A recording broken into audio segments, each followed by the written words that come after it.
Hello दोस्तों, नमस्कार। मैं शैलेंद्र कुमार आप सभी का स्वागत करता हूं आपके अपने चैनल एग्री नॉलेज प्लस पर।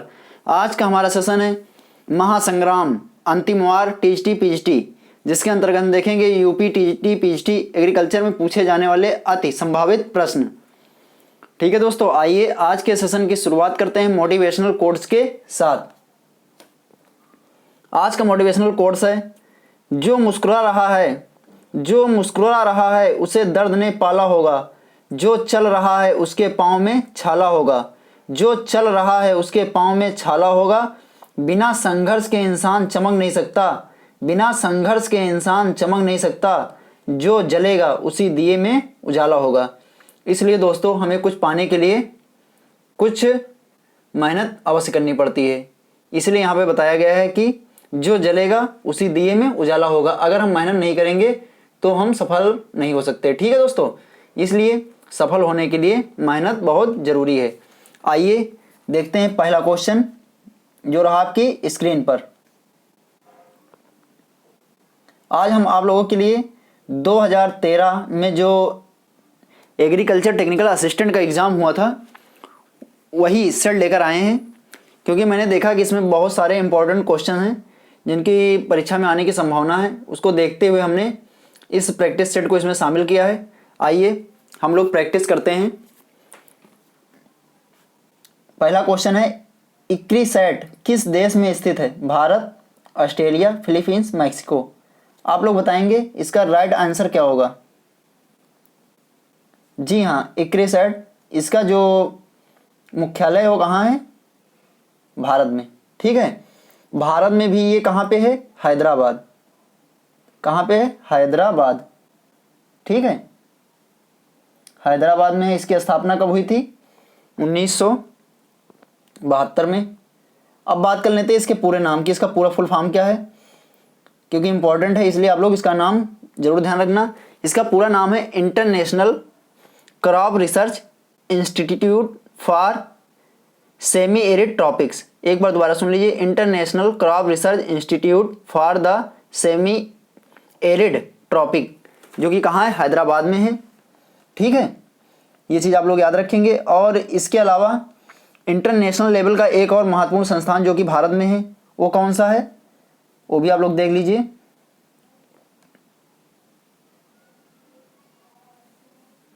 उसका नाम है ICGEB, इंटरनेशनल लेवल का है। इसका मुख्यालय दो जगह है, एक है इटली में और दूसरा कहाँ पे है? भारत, दिल्ली में। ठीक है, इसलिए इंपॉर्टेंट है। इसका पूरा नाम है इंटरनेशनल, आप लोग नोट डाउन कर लीजिए, international centre for genetic engineering and biotechnology. ठीक है, और इसका जो हेड ऑफिस दो जगह हैं, ड्रीसेटा इटली और नई दिल्ली, भारत। ठीक है, नोट डाउन कर लेंगे क्योंकि ये इंपॉर्टेंट है। दो ही महत्वपूर्ण संस्थान हैं जिनके मुख्यालय भारत में है। आगे बढ़ते हैं और नेक्स्ट क्वेश्चन देखते हैं। इसके अलावा एक इंटरनेशनल लेवल का मुख्यालय और भी है जो सोलर का है, सोलर अलायंस, जो कि कहाँ है? गुरुग्राम, हरियाणा में है। वो भी इंपॉर्टेंट है, आप लोग ध्यान रखना। और आगे बढ़ते हैं और नेक्स्ट क्वेश्चन देखते हैं। नेक्स्ट क्वेश्चन है, निम्नलिखित में से कौन सी खरीफ फसल नहीं है? मूंगफली, मक्का, अलसी, धान। आप लोग बताएंगे इसका राइट आंसर क्या होगा। जी हाँ, इसका राइट आंसर होगा अलसी। अलसी का प्रयोग तिलहन के रूप में, ठीक है, और किसके लिए? रेशे के लिए, प्लस रेशा, दोनों के लिए किया जाता है, रेशा के लिए। ठीक है, ये चीज़ ध्यान रखेंगे। अब बात कर लेते हैं इसके अलसी का बॉटनिकल नेम क्या है। अलसी का जो बॉटनिकल नेम है, अलसी का बॉटनिकल नेम है लीनस। नोट डाउन कर लीजिए एक बार आप लोग, लीनस यूजीटीसीमम, सीसीमम, इंपॉर्टेंट, ध्यान रखना। ठीक है, इसका पूरा नाम है, जो इस बॉटनिकल नेम है, लीनस यूजीटैटिसिमम। क्या नाम है? टैटिसिमम, लीनस यूजीटैटिसिमम। ठीक है, और ये फैमिली इसकी क्या है? फैमिली लाइनेसी, ठीक है। लाइनेसी फैमिली की है। गुणसूत्र संख्या इसकी 2n होती है 30, और इसका प्रयोग हमने बता ही दिया है। और इसकी जो बुआई होती है, बुआई का समय होता है अक्टूबर का प्रथम सप्ताह या मध्य नवंबर, ठीक है, अक्टूबर का प्रथम सप्ताह या मध्य नवंबर में इसकी बुआई की जाती है। आगे बढ़ते हैं और नेक्स्ट क्वेश्चन देखते हैं।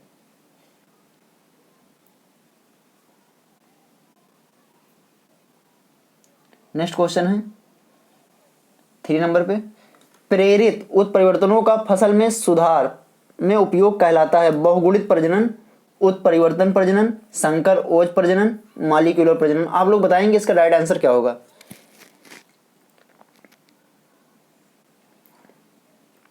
जी हाँ, इसका राइट आंसर होगा उत्परिवर्तन प्रजनन, ठीक है। उत्परिवर्तन के द्वारा ही एक धान की महत्वपूर्ण वैरायटी निकाली गई थी, उसका क्या नाम है आप लोग जानते हैं। जी हाँ, उसका नाम है जगन्नाथ। ये म्यूटेशन के द्वारा ही निकली वैरायटी है जगन्नाथ, ठीक है। क्या नाम है, जगन्नाथ। कई बार परीक्षाओं में पूछी गई है कि धान की म्यूटेड वैरायटी कौन सी, तो उसका नाम है जगन्नाथ, आप लोग याद रखेंगे। आगे बढ़ते हैं और नेक्स्ट क्वेश्चन देखते हैं। म्यूटेशन नाम किस वैज्ञानिक ने दिया था। 4th नंबर है, म्यूटेशन नाम किस वैज्ञानिक ने दिया था। इसके ऑप्शन है डी विरीज, मॉर्गन, वीडल, वाटाटम या वोल्फ। आप लोग बताएंगे इसका राइट आंसर क्या होगा। जी हाँ, इसका राइट आंसर होगा डी विरीज। ह्यूगो डी विरीज ने ही म्यूटेशन नाम यानी कि उत्परिवर्तन नाम दिया था, ठीक है। आगे बढ़ते हैं और नेक्स्ट क्वेश्चन देखते हैं।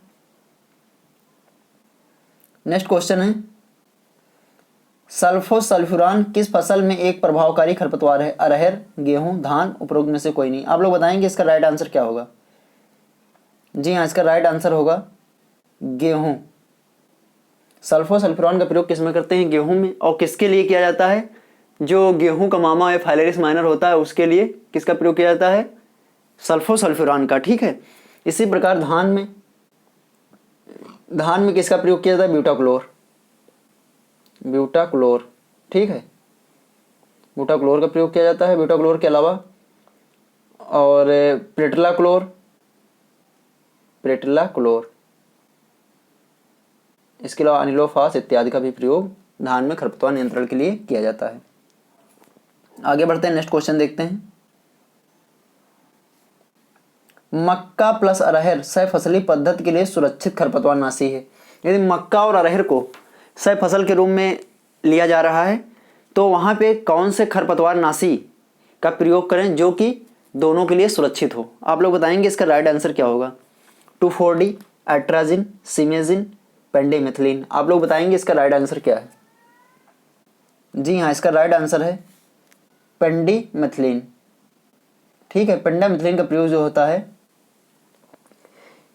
मक्का में भी किया जा सकता है और अरहर में भी किया जा सकता है। इसके अलावा इसका प्रयोग सरसों में, ठीक है, धान में और मेंथा की फसल में भी इसका प्रयोग खरपतवार के नियंत्रण के लिए किया जाता है, ठीक है। आगे बढ़ते हैं, नेक्स्ट क्वेश्चन देखते हैं।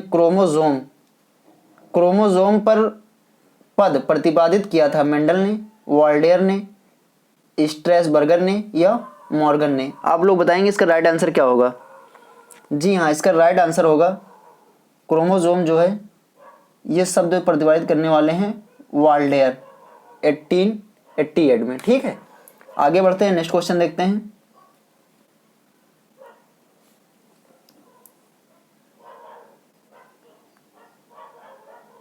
नेक्स्ट क्वेश्चन,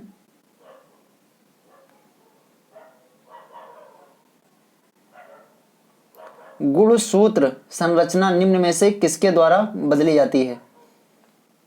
विस्थापन द्वारा, न्यूनता द्वारा, द्विगुणन द्वारा, उपरोक्त सभी। आप लोग बताएंगे इसका राइट आंसर क्या होगा। इसका राइट आंसर होगा उपरोक्त सभी, क्योंकि विस्थापन के द्वारा भी, द्विगुणन के द्वारा भी और न्यूनता सभी के द्वारा क्या होता है, गुणसूत्र संरचना जो होती है वो चेंज हो जाती है, ठीक है। आलू की पत्तियों की कटाई, नेक्स्ट क्वेश्चन है 9 नंबर। आलू की पत्तियों की कटाई की जाती है प्राप्त करने के लिए गुणवत्ता युक्त बीज, अधिक उपज, बड़े कंद, उपरोक्त में से कोई नहीं। आप लोग बताएंगे इसका राइट आंसर क्या होगा। जी हाँ, इसका राइट आंसर होगा ए, गुणवत्ता युक्त बीज प्राप्त करने के लिए आलू की पत्तियों की कटाई की जाती है, ठीक है। आगे बढ़ते हैं, नेक्स्ट क्वेश्चन देखते हैं।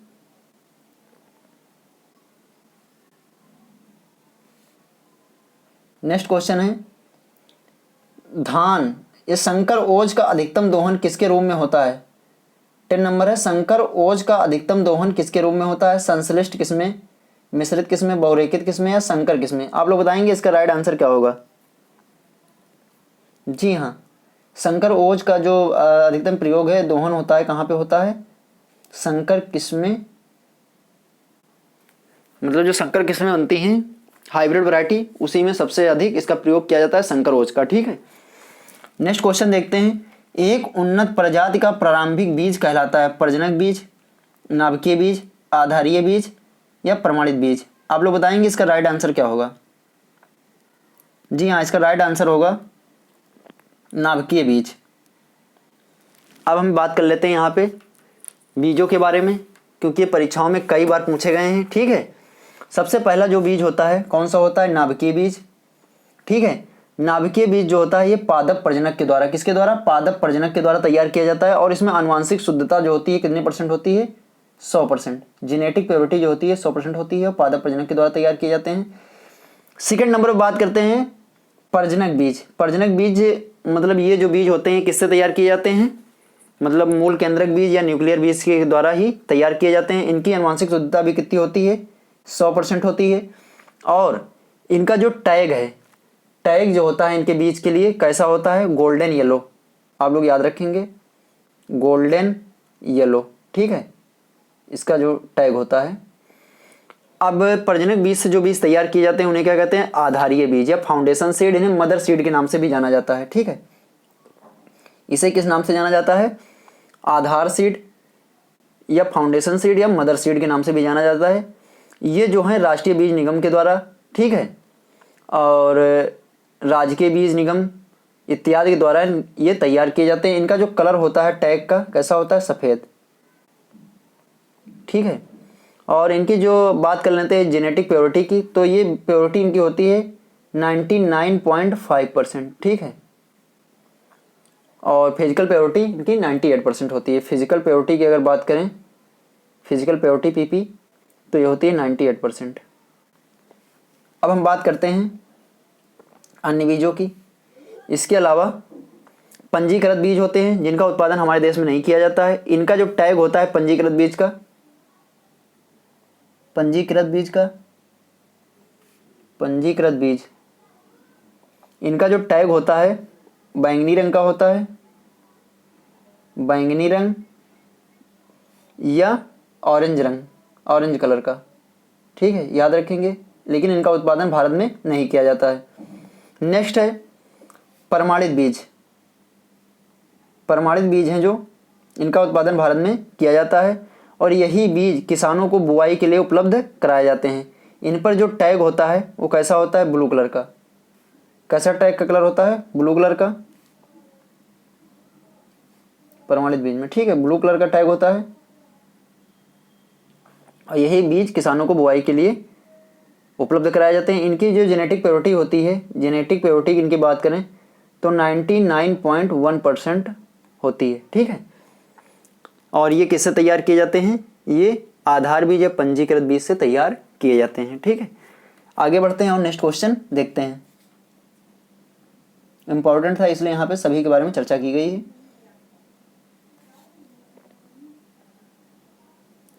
बीज जीवता परीक्षण किया जाता है टेट्रोजोलियम परीक्षण, प्रथम काउंट परीक्षण, ग्रो आउट परीक्षण, उपरोक्त में से कोई नहीं। आप लोग बताएंगे इसका राइट आंसर क्या होगा? इसका राइट आंसर होगा ए, टेट्राजोलियम परीक्षण। इसी को क्या कहते हैं? 235, क्या कहते हैं? 235 टेट्राजोलियम परीक्षण, टेट्राजोलियम परीक्षण। ठीक है, ये किसके लिए जांच की जाती है? Seed viability, seed viability. ठीक है, सीड वायबिलिटी यानी कि बीज जीविता का परीक्षण जो किया जाता है 235 टेट्राजोलियम क्लोराइड परीक्षण के द्वारा किया जाता है।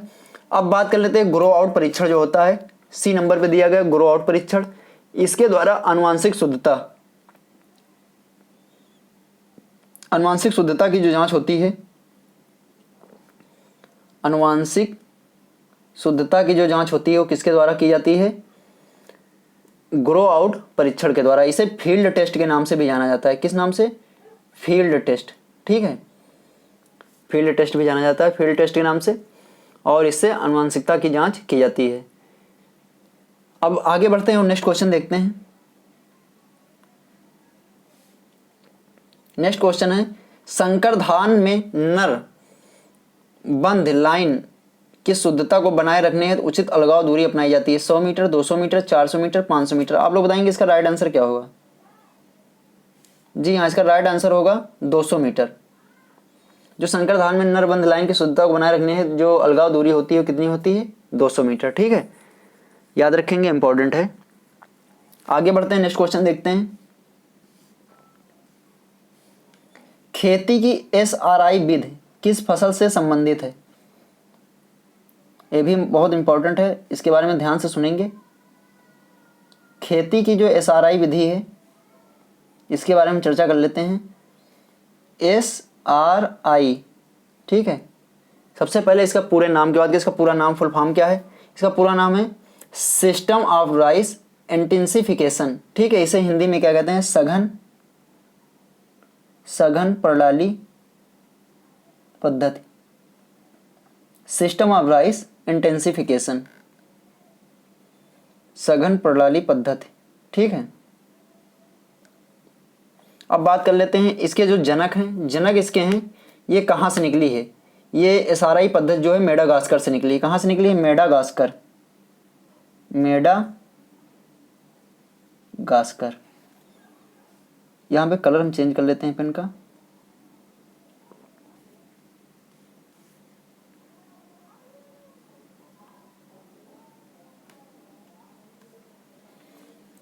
ये विधि कहाँ से निकली है? मेडागास्कर से निकली है। अब हम बात कर लेते हैं इसके फादर जो हैं, जो इसके फादर हैं, father of SRI, father Henry व लाउलेनी। कौन है? फादर हेनरी व लाउलेनी है। सिस्टम ऑफ राइस इंटेंसिफिकेशन के जो जनक हैं कौन है? फादर हेनरी और लाउलेनी। ठीक है, और ये कहाँ से निकली? मेडागास्कर से निकली है। इसके अलावा एक विधि और महत्वपूर्ण होती है धान की, डेपोग। उसके बारे में कुछ चीज़ जान लीजिए। डेपोग विधि जो होती है ये कहाँ से निकली है? ये फिलीपींस से निकली है। ये दोनों विधियाँ पूछी गई पेपर में, तो यहाँ पे दोनों के बारे में हमने बता दिया है, फिलीपींस से निकली है। अब डेपोग विधि में जो बीज दर होती है, बीज दर कितनी प्रयोग की जाती है? 1.5 से 1.5 से 3 kg पर हेक्टेयर। ठीक है, धान की मतलब जो बुआई के लिए बीज दर है 1.5 से 3 किलोग्राम प्रति हेक्टेयर है। SRI की बात करें, SRI इसमें बीज सीड रेट जो है 5 से 6 kg पर हेक्टेयर है। अभी हम बात कर लेते हैं यहाँ पे महत्वपूर्ण सीड रेट की। संकर धान, कौन सा? संकर धान में जो सीड रेट होता है, संकर धान में सीड रेट जो होता है वो कितना होता है? 15 किलोग्राम प्रति हेक्टेयर। और यहीं पे छिटकवा बीज से जो प्रयोग किया जाता है वो 100 किलोग्राम प्रति हेक्टेयर होता है, और ड्रिलिंग बीज से 60 kg पर हेक्टेयर। ठीक है, याद रखेंगे, सभी परीक्षाओं में पूछे गए हैं। आगे बढ़ते हैं और नेक्स्ट क्वेश्चन देखते हैं।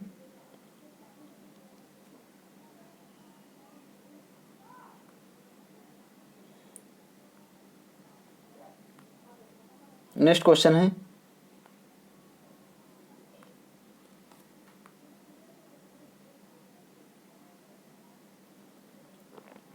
प्रजनक बीज के लिए किस रंग का लेबल प्रयोग किया जाता है? अभी हमने इसके बारे में बताया था कि प्रजनक बीज के लिए जो लेबल होता है, टैग होता है, वो किस कलर का होता है? सुनहरा पीला। यहाँ पे पीला सुनहरा दिया गया है, तो इसका राइट आंसर होगा पीला सुनहरा। ठीक है, नेक्स्ट क्वेश्चन है, व्यावसायिक खेती के लिए किसानों को वितरित किए जाने वाला उन्नत बीज है प्रमाणित बीज, आधार बीज, प्रजनक बीज, नाभिकीय बीज। पिछले क्वेश्चन में इसके बारे में हमने भी चर्चा की थी। कौन सा बीज जो किसानों को उपलब्ध कराया जाता है? प्रमाणित बीज। ठीक है, आगे बढ़ते हैं और नेक्स्ट क्वेश्चन देखते हैं। इसका जो टैग होता है वो ब्लू कलर का होता है।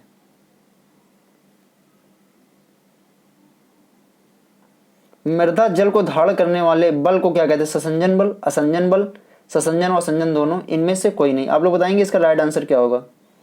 इसका राइट आंसर होगा ससंजन और असंजन दोनों। ठीक है, आगे बढ़ते हैं, नेक्स्ट क्वेश्चन देखते हैं। लवणों से प्रभावित मृदा जिसमें सोडियम विनिमय प्रतिशतता 15 से कम हुआ होगी, क्षारीय मृदा, लवणीय मृदा, लवणीय क्षारीय मृदा, इनमें से कोई नहीं। लवणों से प्रभावित मृदा जिसमें सोडियम विनिमय जो है, सोडियम एक्सचेंज रेट जो है प्रतिशत जो उसका दिया है 15 से कम हुआ, कैसी मृदा होगी, लवणीय और क्षारीय मृदा दोनों। ठीक है, लवणीय और क्षारीय मृदा दोनों, ध्यान रखेंगे। आगे बढ़ते हैं और नेक्स्ट क्वेश्चन देखते हैं। जिप्सम का रासायनिक सूत्र है CaSO4, CaSO4 half H2O, CaSO4 5H2O, CaSO4 dot 2H2O। आप लोग बताएंगे इसका राइट आंसर क्या होगा। इसका राइट आंसर होगा डी, CaSO4 डॉट 2H2O। इसमें बात कर लेते हैं कैल्शियम की। कैल्शियम की मात्रा इसमें 23% के समथिंग होती है, और सल्फर की बात कर लें तो ये 18% के करीब में इसमें सल्फर पाया जाता है। ठीक है, याद रखेंगे, परीक्षा में पूछा जा चुका है। आगे बढ़ते हैं और नेक्स्ट क्वेश्चन देखते हैं।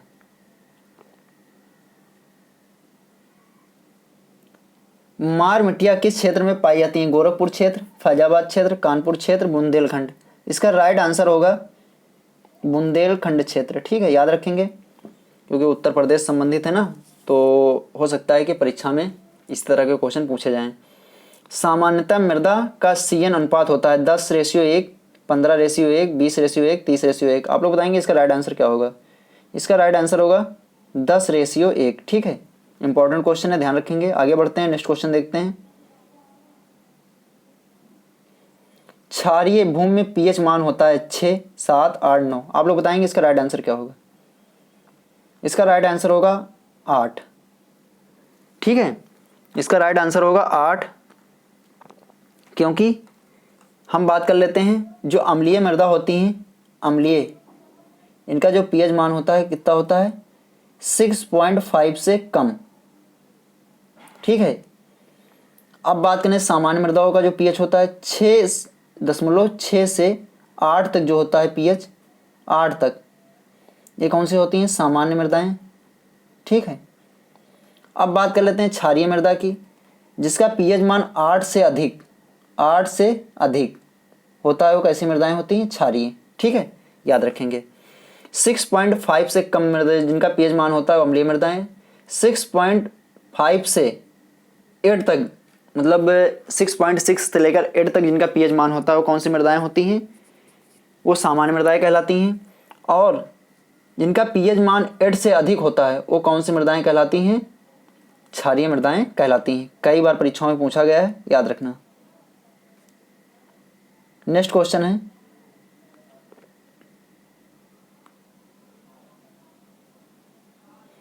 निम्नांकित में से कौन सी फसल जस्ते के प्रयोग से ज्यादा प्रभावित होती है, गेहूं, तारामीरा, धान, मूंग। आप लोग बताएंगे इसका राइट आंसर क्या होगा।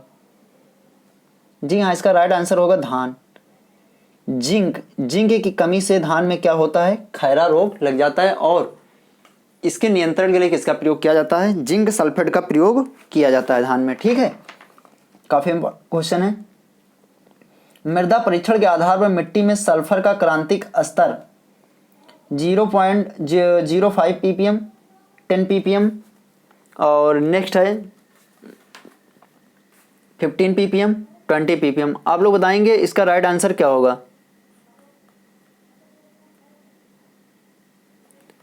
इसका राइट आंसर होगा बी, 10 ppm।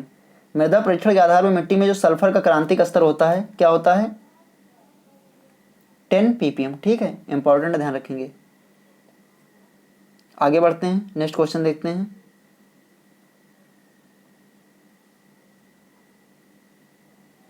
एमाइड नत्रजन में किस उर्वरक में पाया जाता है। एमाइड के रूप में जो नाइट्रोजन होता है वो किस खाद में पाया जाता है, कैन में, DAP में, यूरिया में, इनमें से कोई नहीं। आप लोग बताएंगे इसका राइट आंसर क्या होगा। यूरिया में जो नाइट्रोजन होता है वो किस रूप में होता है, यूरिया में नाइट्रोजन होता है एमाइड के रूप में होता है। और बात कर लेते हैं जैसे DAP में, उसमें अमोनिया के रूप में होता है। ठीक है, आगे बढ़ते हैं, नेक्स्ट क्वेश्चन देखते हैं। निम्न में कौन सा वृद्धि प्रवर्तक है, ऑक्सीजन, कार्बोनेट, इथाइलिन। आप लोग बताएंगे इसका राइट आंसर क्या होगा। इसका राइट आंसर होगा ऑक्सिन। ऑक्सिन जो है एक वृद्धि प्रवर्तक हार्मोन है, वृद्धि कारक हार्मोन है, ठीक है। और इथाइलिन की बात कर लेते हैं। इसे प्राकृतिक रूप से फलों को पकाने में किसका प्रयोग किया जाता है? इथाइलिन का प्रयोग किया जाता है। और कृत्रिम रूप से फलों को पकाने के लिए जिस रसायन का प्रयोग किया जाता है उसे क्या कहते हैं? एसिटिलीन, ठीक है। आगे बढ़ते हैं, नेक्स्ट क्वेश्चन देखते हैं।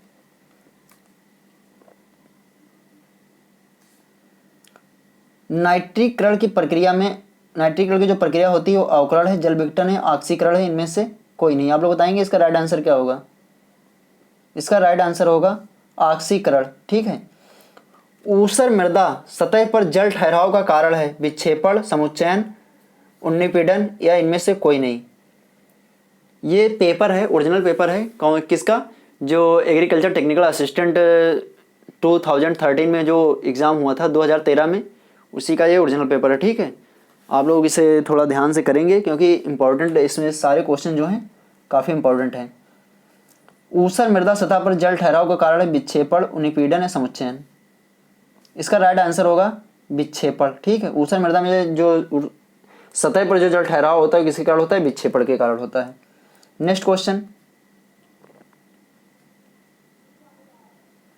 किस उर्वरक को सोना के नाम से जाना जाता है? Ammonium nitrate, urea, di ammonium phosphate, calcium ammonium nitrate. आप लोग बताएंगे इसका राइट आंसर क्या होगा? इसका राइट आंसर होगा कैल्शियम अमोनियम नाइट्रेट, कैन। इसे किसान खाद के नाम से भी जाना जाता है और सोना के खाद के नाम से भी जाना जाता है, ठीक है। सर्वप्रथम जो भारत में इसका निर्माण हुआ था इसी खाद का, कैल्शियम अमोनियम नाइट्रेट का हुआ था, ठीक है। आगे बढ़ते हैं और नेक्स्ट क्वेश्चन देखते हैं।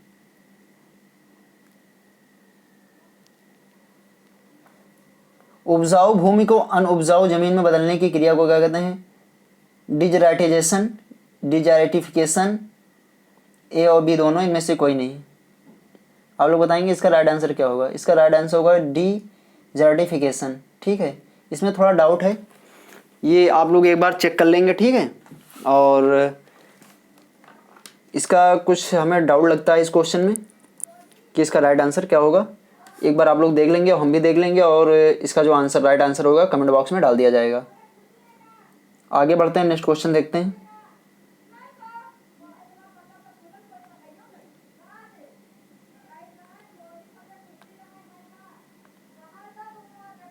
नेक्स्ट क्वेश्चन है, जैविक नाइट्रोजन स्थिरीकरण में सहायता करने वाला तत्व है मैग्नीशियम, मैग्नीज, जिंक, मॉलिब्डेनम। आप लोग बताएंगे इसका राइट आंसर क्या होगा? जी हाँ, इसका राइट आंसर होगा मॉलिब्डेनम, ठीक है। दलहनी फसलों में जो जैविक नाइट्रोजन स्थिरीकरण कारक जो होता है वो कौन सा होता है? मॉलिब्डेनम, ठीक है। याद रखेंगे, इंपॉर्टेंट क्वेश्चन है। दलहनी फसलों में नाइट्रोजन फिक्सेशन के लिए भी ये अहम रोल निभाता है। कौन सा तत्व? मॉलिब्डेनम, ठीक है। जैविक नाइट्रोजन स्थिरीकरण में सहायता करने वाला तत्व है मॉलिब्डेनम, ठीक है। इंपॉर्टेंट है, ध्यान रखेंगे। नाइट्रोजिनेज एंजाइम संबंधित है नाइट्रोजन ऑक्सीकरण से, नाइट्रोजन स्थिरीकरण से, नाइट्रेट अपचयन से, नाइट्रोजन अवशोषण से। इसका राइट आंसर होगा सी, ठीक है। दलहनी फसलों में जो नाइट्रोजन फिक्सेशन होता है उसमें कौन सा एंजाइम कार्य करता है? नाइट्रोजिनेज, नाइट्रोजन स्थिरीकरण में, ठीक है। ये अहम रोल निभाता है नाइट्रोजिनेज एंजाइम। आगे बढ़ते हैं, नेक्स्ट क्वेश्चन देखते हैं। निम्न में से कौन सा सूक्ष्म जीवाणु जलमग्न मृदाओं में अच्छी वृद्धि करता है? कोलोस्ट्रिडियम, एजोटोबैक्टर, रेडियोबैक्टर, राइजोबियम। आप लोग बताएंगे इसका राइट आंसर क्या होगा?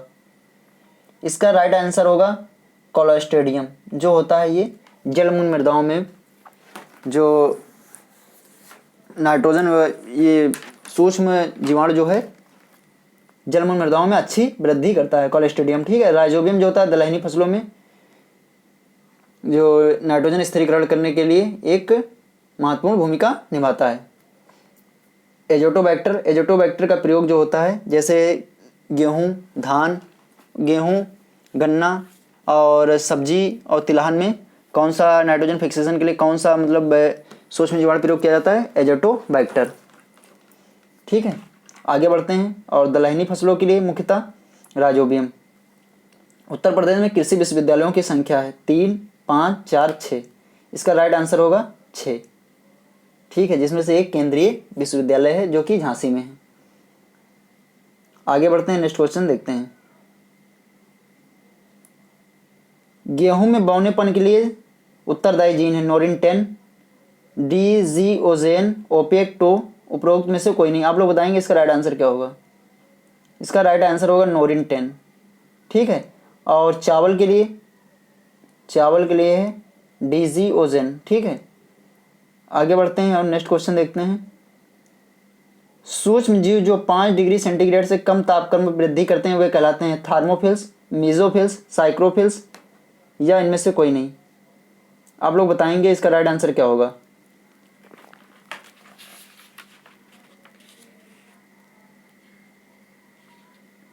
इसका राइट आंसर होगा साइक्रोफिल्स।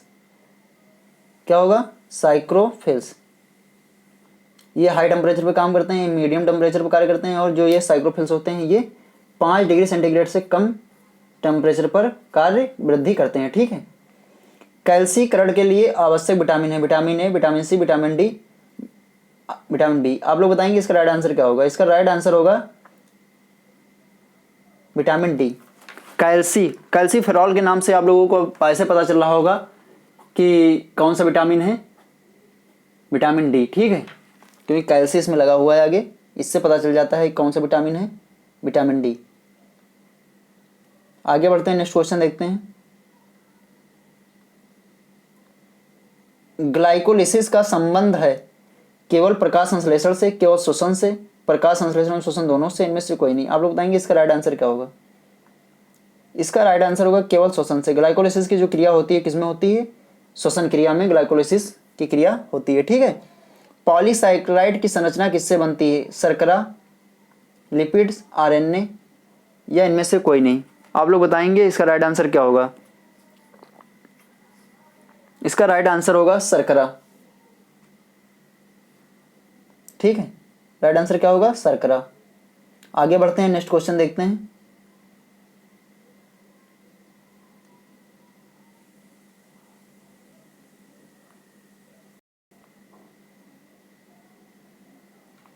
एंजाइम है कार्बोहाइड्रेट, प्रोटीन, लिपिड्स, इनमें से कोई नहीं। आप लोग बताएंगे इसका राइट आंसर क्या होगा। इसका राइट आंसर होगा प्रोटीन, ठीक है। प्राकृतिक रूप से कोशिकाओं में पाए जाते हैं और जो कोशिकीय क्रियाएं होती हैं उसमें ये उत्प्रेरक का कार्य करते हैं। और एंजाइम प्रोटीन क्या होता है, अब अमीनो अम्लों का बहुलक, एक परिभाषा ऐसे भी पूछी जाती है, अमीनो अम्ल का बहुलक क्या कहलाता है, तो वहां पे सही राइट आंसर क्या होगा, प्रोटीन, ठीक है। सूक्ष्म जीवों द्वारा नाइट्रेट से रासायनिक नत्रजन में परिवर्तन को क्या कहते हैं, डीनाइट्रिफिकेशन, नाइट्रेट रिडक्शन या नत्रजन का स्थिरीकरण। आप लोग बताएंगे इसका राइट आंसर क्या होगा।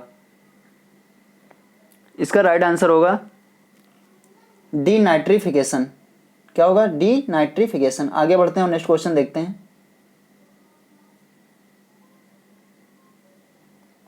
प्रकाश संश्लेषण की अंधकार प्रतिक्रिया यानी डार्क रिएक्शन जो होती है वो कहाँ पे होती है, ग्रेना क्लोरोप्लास्ट में, स्ट्रोमा क्लोरोप्लास्ट में, साइटोप्लाज्म में, इनमें से कोई नहीं। आप लोग बताएंगे इसका राइट आंसर क्या होगा। इसका राइट आंसर होगा स्ट्रोमा क्लोरोप्लास्ट में। डार्क रिएक्शन की जो प्रतिक्रिया रिएक्शन होती है वो कहाँ पे होती है, स्ट्रोमा क्लोरोप्लास्ट में, ठीक है। क्लोरोफिल ए द्वारा किस तरंगदैर्ध्य का प्रकाश सबसे अधिक अवशोषित होता है। आप लोग बताएंगे इसका राइट आंसर क्या होगा।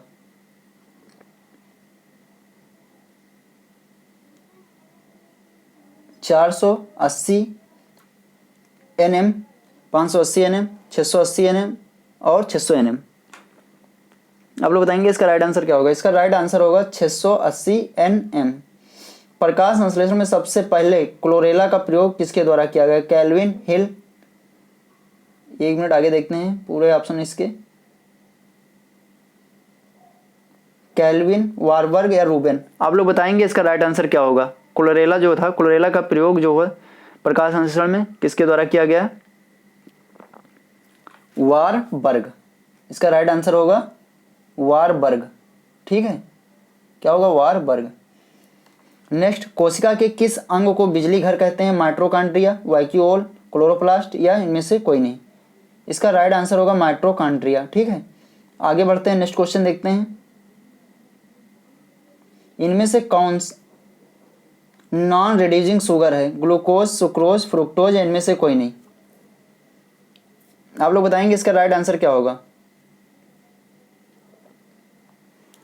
जी हाँ, इसका राइट आंसर होगा सुक्रोज। ठीक है, क्या होगा? Sucrose, non reducing sugar. ठीक है, क्योंकि ग्लूकोज भी ऐसे ही पौधों में पाई जाती है, फ्रुक्टोज भी पाई जाती है, लेकिन सुक्रोज जो होती है ये ऐसे सीधे रूप में पौधों में या फलों में नहीं मिलती है। ठीक है, नॉन रिड्यूसिंग शुगर इसलिए इसे कहा जाता है। आगे बढ़ते हैं। साइटोक्रोम का कार्य है ग्लूकोज का ऑक्सीकरण, इलेक्ट्रॉन का स्थानांतरण, श्वसन। आप लोग बताएंगे इसका राइट आंसर क्या होगा? इसका राइट आंसर होगा सी, इलेक्ट्रॉन का स्थानांतरण। साइटोक्रोम का कार्य है इलेक्ट्रॉन का स्थानांतरण। आगे बढ़ते हैं, नेक्स्ट क्वेश्चन देखते हैं।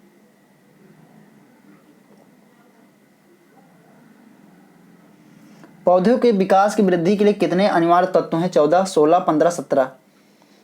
इसका राइट आंसर होगा 17। ठीक है, लास्ट में जो खोजा गया तत्व है कौन सा है? निकिल। कहीं कहीं पे सोडियम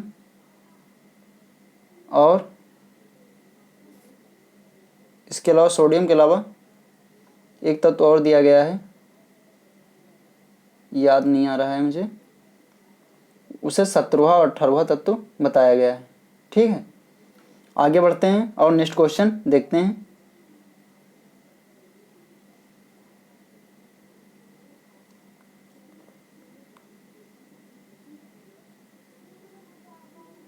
किस पोषक तत्व की कमी से पौधों में कवक रोग के प्रति संवेदनशीलता बढ़ती है? सिलिकॉन, निकिल, ए और बी दोनों, नाइट्रोजन। आप लोग बताएंगे इसका राइट आंसर क्या होगा? इसका राइट आंसर होगा सिलिकॉन। किस पोषक तत्व की कमी से पौधों में कवक रोग के प्रति संवेदनशीलता बढ़ती है? इसका राइट आंसर होगा सिलिकॉन। नेक्स्ट क्वेश्चन है, एकीकृत खरपतवार प्रबंधन के अंतर्गत आते हैं भू परिष्करण क्रियाएं, तृणनाशियों का प्रयोग, घनी बुवाई, उपरोक्त सभी। आप लोग बताएंगे इसका राइट आंसर क्या होगा? इसका राइट आंसर होगा उपरोक्त सभी। ठीक है, आगे बढ़ते हैं, नेक्स्ट क्वेश्चन देखते हैं।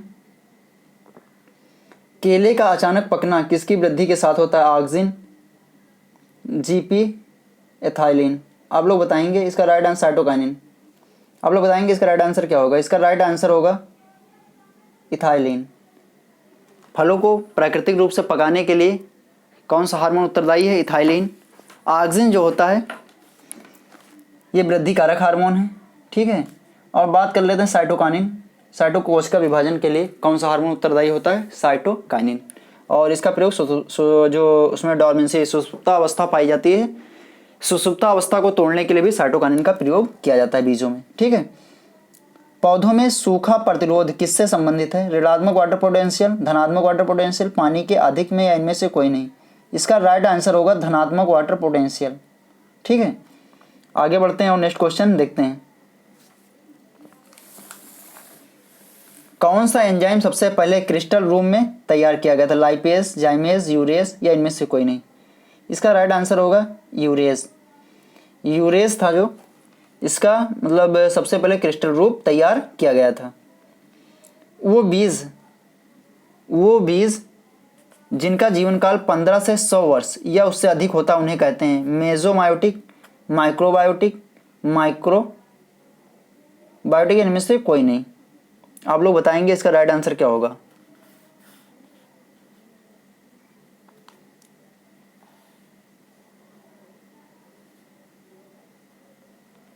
इसका राइट आंसर होगा बी। क्या होगा? माइक्रोबायोटिक।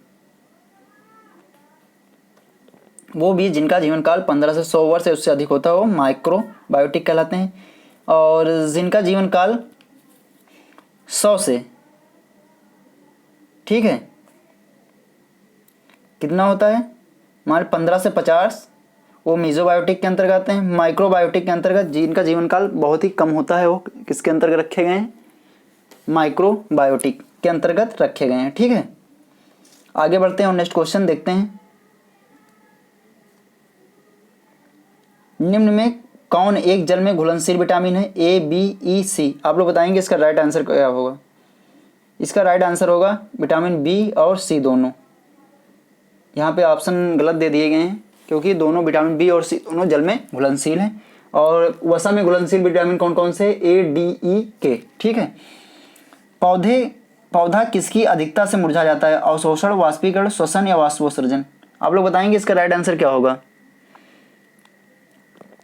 इसका राइट आंसर होगा वाष्पोत्सर्जन। यदि वाष्पोत्सर्जन की क्रिया तेजी से हो रही है तो पौधा जो होता है क्या होता है? मुरझा जाता है। इसीलिए जो रेगिस्तान के पौधे होते हैं वो ज़्यादातर कटीले होते हैं, जिससे कि उनमें क्या होता है? वाष्पोत्सर्जन की दर कम हो जाती है। ठीक है, आगे बढ़ते हैं। आरा मक्खी किस फसल का मुख्य कीट है? इसके ऑप्शंस हैं सरसों, मसूर और नीचे दिया गया है एक शायद कपास है और धान। आप लोग बताएंगे इसका राइट आंसर क्या होगा। इसका राइट आंसर होगा सरसों। आरा मक्खी सरसों या क्रूसीफेरी कुल की जो फसलें होती हैं उनका एक मुख्य कीट है। आगे बढ़ते हैं और नेक्स्ट क्वेश्चन देखते हैं।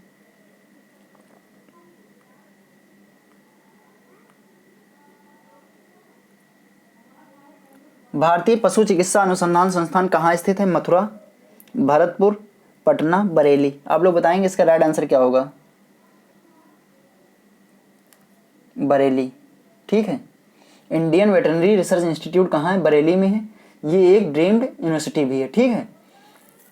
डीम्ड यूनिवर्सिटी की बात करें कितनी है वर्तमान समय में?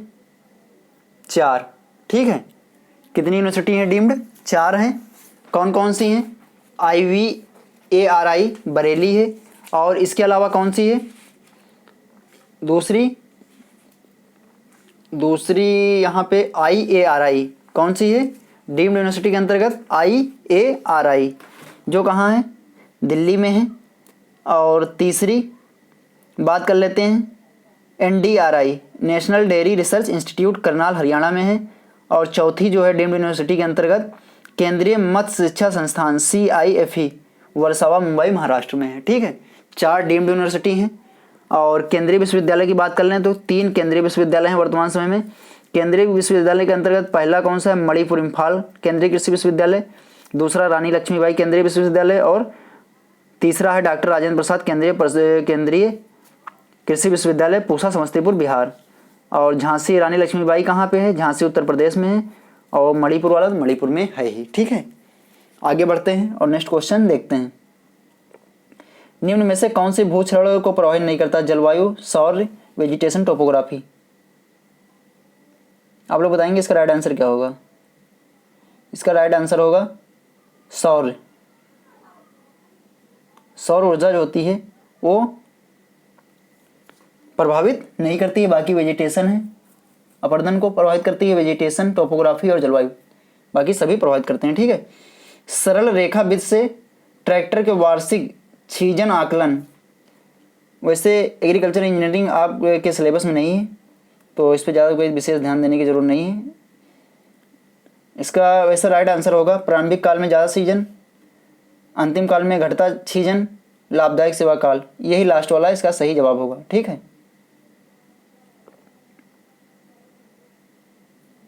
नेक्स्ट,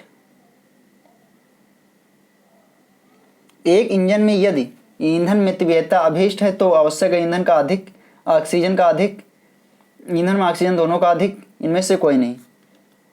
इसका राइट आंसर होगा ऑक्सीजन का अधिक। ठीक है। ये इंजन में ईंधन मितव्ययता यानी कि ईंधन अगर ज़्यादा ले रहा है इंजन तो वहाँ पे क्या होगी? ऑक्सीजन का अधिक होगा। ठीक है। सिंचाई की स्प्रिंकलर विधि सर्वोत्तम होती है ऊंची नीची भूमि के लिए, अच्छी समतल भूमियों के लिए, या प्रति भूमि के लिए, या उपरोक्त में से कोई नहीं। स्प्रिंकलर जो प्रयोग होता है इसका प्रयोग कहाँ पे किया जाता है? ऊंची नीची भूमियों के लिए। हल के आकार की इकाई होती है सेंटीमीटर, किलोग्राम, ज्वाइंटर या टन। ये क्वेश्चन भी थोड़ा डाउट वाला है क्योंकि हम इसका राइट आंसर हमें नहीं मिल पाया है। इसके बारे में हम आप लोगों को कमेंट बॉक्स में लिखकर बता देंगे। यदि आप लोगों को इसका राइट आंसर पता है तो आप लोग कमेंट बॉक्स में एक बार लिखकर जरूर बताना। ठीक है। आगे बढ़ते हैं और नेक्स्ट क्वेश्चन देखते हैं।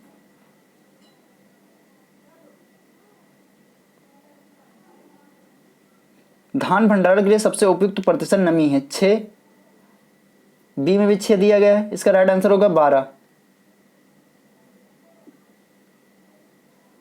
ठीक है, अब हम बात कर लेते हैं जो भंडारित करने के लिए जो नमी परसेंटेज होता है विभिन्न का।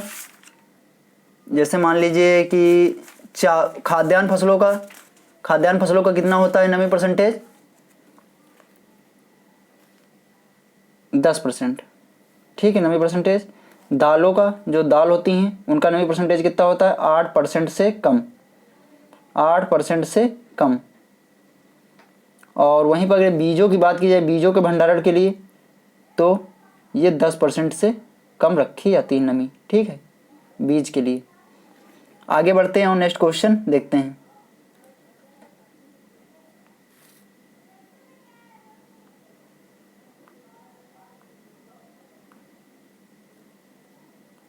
निम्न में से कौन सा कार्य कंबाइन का कार्य नहीं है, कटाई, मड़ाई, सुखाना या सेपरेटिंग। आप लोग बताएंगे इसका राइट आंसर क्या होगा।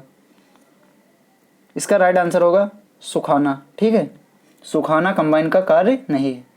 आइसक्रीम में दुग्ध वसा का लगभग प्रतिशत होता है 8, 16, 12, 20। आप लोग बताएंगे इसका राइट आंसर क्या होगा। इसका राइट आंसर होगा बी, 12%। ठीक है, आइसक्रीम में दुग्ध वसा का जो लगभग परसेंटेज होता है कितना होता है, 12%। आगे बढ़ते हैं, नेक्स्ट क्वेश्चन देखते हैं। बारबरी नस्ल है बकरी की, भैंस की, गाय की, भेड़ की। आप लोग बताएंगे इसका राइट आंसर क्या होगा। इसका राइट आंसर होगा बकरी की। बारबरी जो नस्ल है वो किसकी है, बकरी की है। असील एक नस्ल है बतख की, मुर्गी की, टर्की की, मिनी फाउल की। आप लोग बताएंगे इसका राइट आंसर क्या होगा। इसका राइट आंसर होगा मुर्गी की। असील जो किस नस्ल है वो किसकी है, मुर्गी की। नेक्स्ट देखते हैं। लार्ज वाइट यॉर्क शायर नस्ल है बकरी की, भेड़ की, बतख की, सूकर की। इसका राइट जवाब होगा सूकर की। ठीक है, खीस क्या है,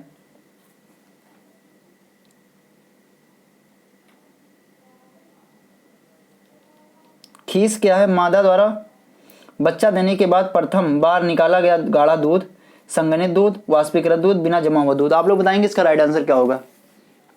इसका राइट आंसर होगा ए। जो माँ का पहला गाढ़ा पीला दूध होता है वो क्या कहलाता है, खीस, यानी कोलेस्ट्रम। ठीक है, इंग्लिश में कोलेस्ट्रम भी कहते हैं और इसे खीस भी कहा जाता है। 400 किलोग्राम वाली भैंस जो कि प्रतिदिन 10 लीटर दूध देती है, कितने रातों की प्रतिदिन आवश्यकता होती है। देखते हैं पूरा क्वेश्चन।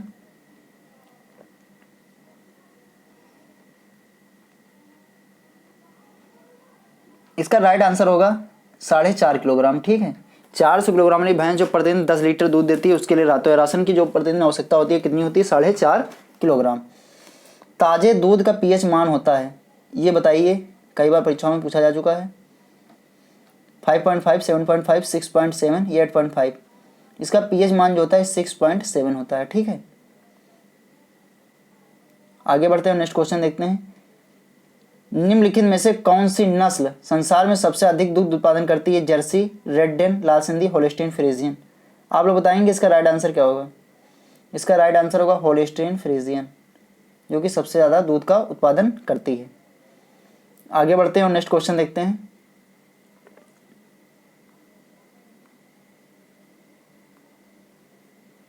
निम्नलिखित में से किस राज्य को देश की पोल्ट्री कैपिटल समझा जाता है, आंध्र प्रदेश, मध्य प्रदेश, उत्तर प्रदेश और राजस्थान। आप लोग बताएंगे इसका राइट आंसर क्या होगा।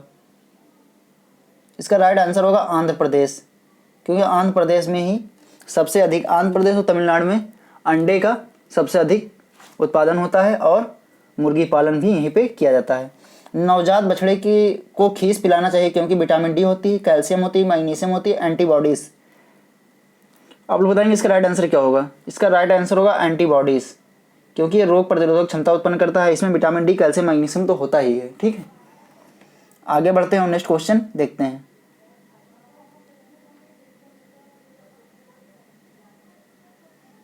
भारत में सहकारिता असफल हो चुका है, परंतु इसे सफल होना चाहिए। यह जिस समिति द्वारा कहा गया उस समिति के अध्यक्ष हैं M Khusro, AD Gorwal, RG Saraiya, DR Gadgil.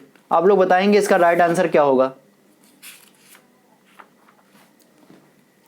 इसका राइट आंसर होगा एडी घोरवाल। क्या होगा? एडी घोरवाल। ये शब्द किसने कहे थे? एडी घोरवाल ने। ठीक है। राष्ट्रीय कृषि ऋण कोष की स्थापना किस वर्ष हुई थी? 1953, 1955, 1954, 1956। आप लोग बताएंगे इसका राइट आंसर क्या होगा? इसका राइट आंसर होगा 1955। राष्ट्रीय कृषि ऋण कोष की स्थापना किस वर्ष हुई थी? 1955। वाणिज्यिक बैंकों का प्रथम बार राष्ट्रीयकरण हुआ 9 जुलाई 1969, 16 जुलाई 1969, 19 जुलाई 1969, 26 जुलाई 1969। आप लोग बताएंगे इसका राइट आंसर क्या होगा? इसका राइट आंसर होगा 19 जुलाई 1969। ठीक है, आगे बढ़ते हैं, नेक्स्ट क्वेश्चन देखते हैं। भारत में संसाधन कार्य से मूल्य वृद्धि का प्रतिशत है 3, 5, 7, 9। इसका राइट आंसर होगा बी, 5%। ठीक है, आगे बढ़ते हैं, नेक्स्ट क्वेश्चन देखते हैं। उत्तम योजना संबंधित है उद्देश्य तय करना, योजना नीति निर्धारण करना, भविष्य कार्यक्रम की प्रतिक्रिया निर्धारित करना, इनमें से सभी। इसका राइट आंसर होगा इनमें से सभी। भारत में फसल बीमा योजना प्रारंभ की गई थी। फसल बीमा के लिए प्रथम प्रयास कब किया गया था? 1985। इसका राइट आंसर क्या होगा? 1985। भारत में बीमा हेतु प्रथम प्रयास 1985 में किया गया था। आगे बढ़ते हैं, नेक्स्ट क्वेश्चन देखते हैं।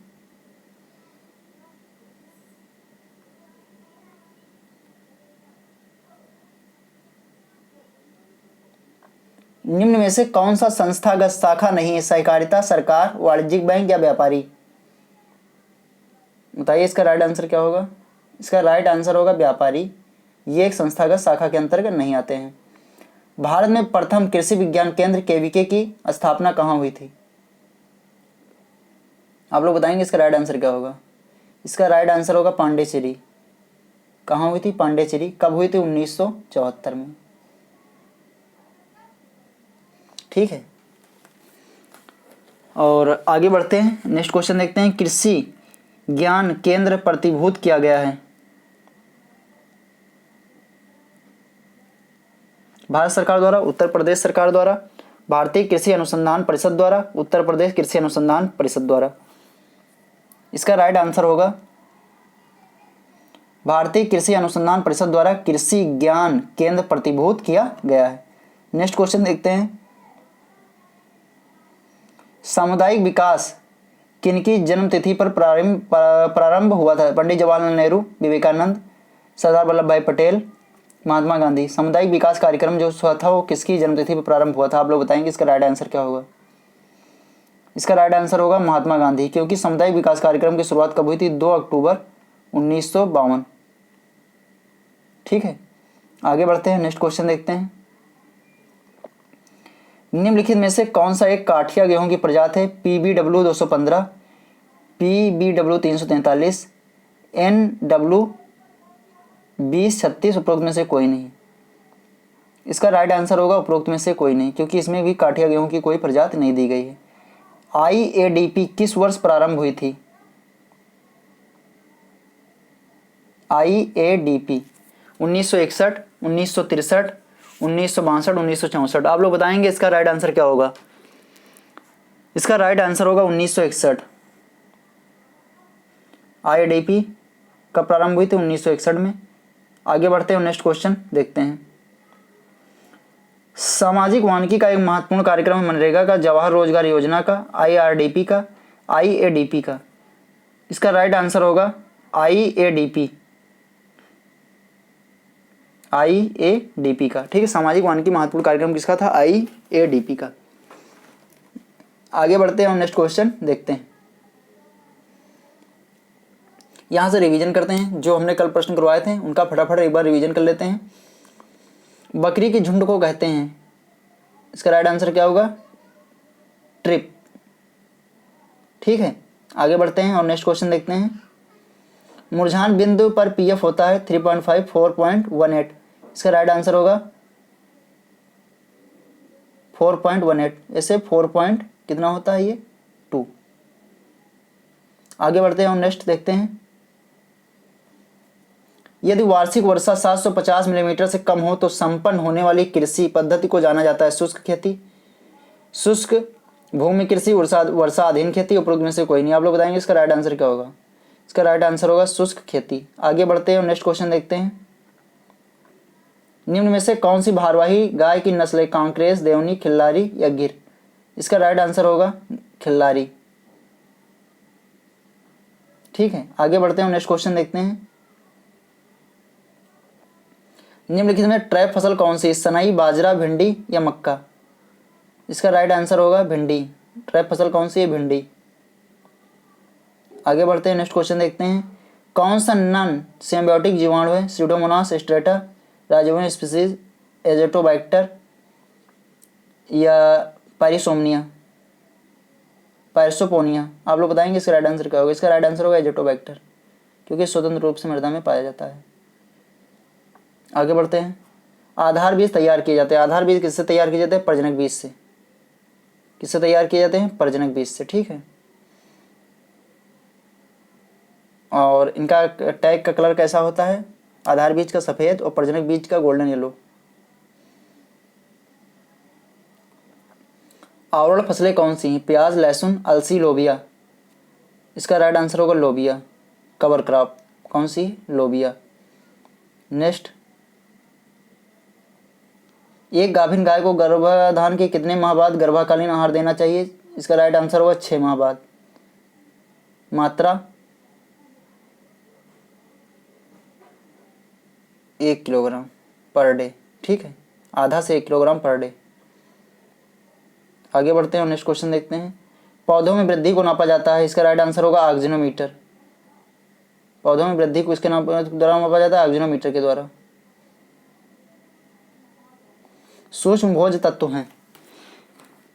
सूक्ष्म भोज तत्व nitrogen, phosphorus, potassium, calcium, magnesium, गंधक, फास्फोरस, मैग्नीज या कॉपर।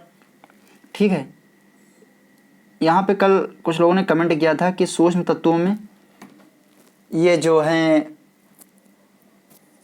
बृहद पोषक तत्व होते हैं, उसके बाद गौड़ होते हैं, उसके बाद क्या होते हैं, सूक्ष्म होते हैं। लेकिन वहाँ पे सूक्ष्म कोई दिया ही नहीं गया है, इसलिए इसका राइट आंसर जो होगा कैल्शियम, मैग्नीशियम, गंधक होगा। ठीक है,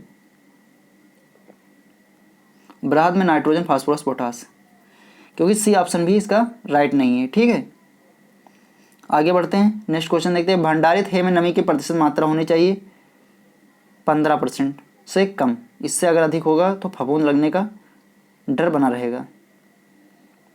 मृदा जिसमें उपलब्ध नाइट्रोजन की मात्रा 250 से 500 किलोग्राम प्रति हेक्टेयर होती है उसे इस वर्ग में रखते हैं, अधिक, न्यून, न्यून, मध्यम या उच्च। इसका राइट आंसर होगा मध्यम। क्या होगा, मध्यम। आगे बढ़ते हैं और नेक्स्ट क्वेश्चन देखते हैं। मक्का, आलू, गन्ना फसल चक्र की सही अवधि, फसल चक्र की अवधि कौन सी है, 2 वर्ष। क्या होगा, 2 वर्ष। ठीक है,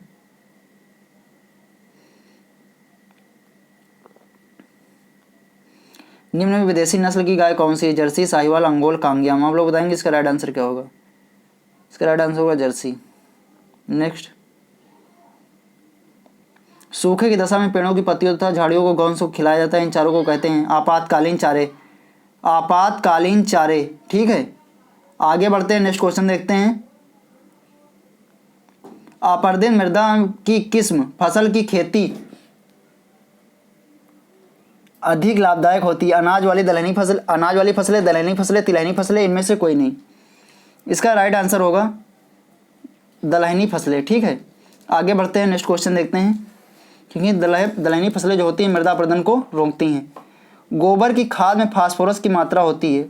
गोबर की खाद में जो फास्फोरस की मात्रा होती है वो कितनी होती है, 0.25%। नाइट्रोजन की मात्रा 0.4 से 0.5% और पोटास की मात्रा जो होती है 0.5%। ठीक है, आगे बढ़ते हैं, नेक्स्ट क्वेश्चन देखते हैं। दियारा भूमि कौन सी होती हैं। इसका राइट आंसर होगा नदी के किनारे वाले क्षेत्र जहाँ पर प्रतिवर्ष बाढ़ आती है, वो कौन सी भूमि होती हैं, दियारा। आगे बढ़ते हैं, नेक्स्ट क्वेश्चन देखते हैं। कौन सा उर्वरक एमाइड रूप में नाइट्रोजन मिश्रित होता है, यूरिया। इसका राइट आंसर क्या होगा, यूरिया। नेक्स्ट, कौन सस्य विज्ञान का मूलभूत सिद्धांत नहीं है? बीज एवं बुवाई हेतु प्रयुक्त सामग्री का चुनाव करना, बीज एवं जल प्रबंधन करना, फसलों के लिए उचित अंतरागठन क्रियाओं का प्रबंधन करना, कृषि हेतु पशुओं का प्रबंधन करना। आप लोग बताएंगे इसका राइट आंसर क्या होगा? इसका राइट आंसर होगा कृषि हेतु पशुओं का प्रबंधन करना। ठीक है, आगे बढ़ते हैं। निम्न में कौन सा कथन सत्य? भारतवर्ष में सबसे ऊंची भेड़ बिल्लौरी है, भारतवर्ष की सबसे ऊंची भेड़ नेल्लोरी है, सबसे ऊंची भेड़ मांड्या है, सबसे ऊंची भेड़ बीकानेरी है। इसका राइट आंसर होगा नेल्लोरी। भारत की सबसे ऊंची भेड़ कौन सी है? नेल्लोरी। नेक्स्ट, रोग जनकों के आधार पर कंडुआ रोग इस वर्ग में आता है? फफूंदी, जीवाणु, विषाणु। इसका राइट आंसर होगा फफूंदी।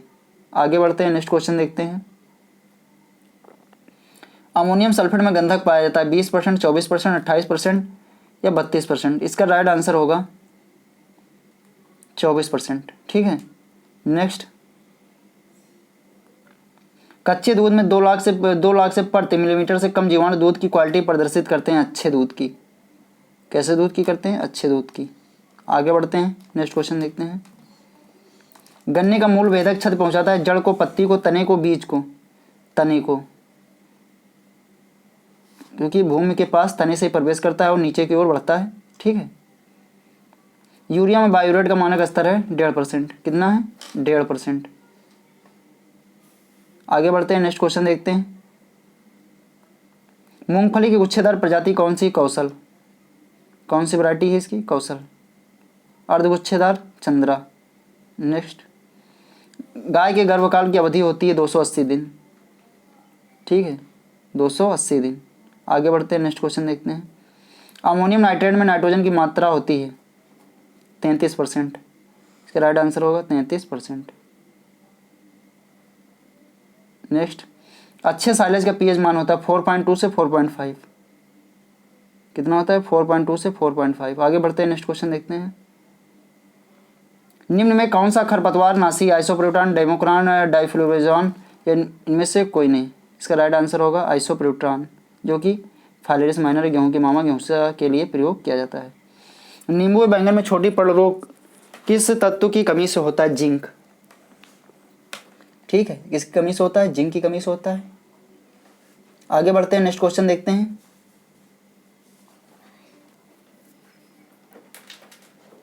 घी को दानेदार बनाने के लिए पशुओं को कौन सी खली खिलाई जाती है? बिनौले की खली, अलसी की खली, नारियल की खली या सरसों की खली?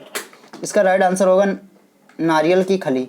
घी को दानेदार बनाने के लिए किस खली का प्रयोग किया जाता है? नारियल की खली। ठीक है, नेक्स्ट, हवा का वेग मापा जाता है किसके द्वारा? एनेमोमीटर के द्वारा। किसके द्वारा? एनेमोमीटर के द्वारा मापा जाता है। और बैरोमीटर के द्वारा क्या मापा जाता है? वायुदाब। हाइड्रोमीटर की आर्द्रता। टेंसियोमीटर के द्वारा मृदा में नमी की मात्रा। ठीक है, नेक्स्ट। ठीक है, ये लास्ट क्वेश्चन था और आज के सेशन में यहीं तक। आगे हम कंटिन्यू करेंगे नेक्स्ट सेशन में। अगर आपको सेशन अच्छा लगा हो तो कृपया लाइक करना, शेयर करना और ठीक है, और ज़्यादा से ज़्यादा लोगों को शेयर करना। Thank you.